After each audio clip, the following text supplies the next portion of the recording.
Major retail chains like Macy's and CVS are being forced to close thousands of brick-and-mortar stores across the country. Kelly O'Grady has more. This is not a small matter. This is going to change communities. Well, over 3,400 retail stores are closing this year. That is a 22% increase compared to last year at this time. And Hollywood's iconic Arby's is closing after 55 years. The owners say in part thanks to California's $20 minimum wage law, while others are citing inflation as the cause. Drugstores are not going to be there anymore. Restaurants are not going to be there anymore. So this is consequential, not only financially and from a real estate standpoint, but it's consequential in quality of life, availability of services. Now, the top closures include Family Dollar at over 600 stores, followed by Route 21, 99-cents only stores, CVS, 7-Eleven, and more. Retail demand itself, it was flat this past month. Consumer sentiment, it's at a 7-month low right now.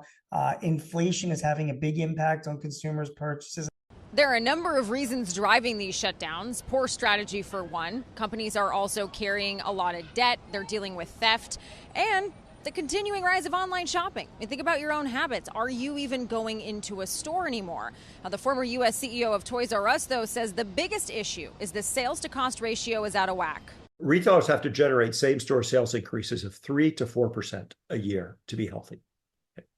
And if they don't do that, they can't pay the wage increases for their people, rent increases, costs of living, cost of doing business goes up by 3 or 4% a year. Overall, retail sales only grew 2.3% over the last year, and inflation sits at 3.3%. So sales aren't keeping up with inflation, meaning consumers aren't buying as much.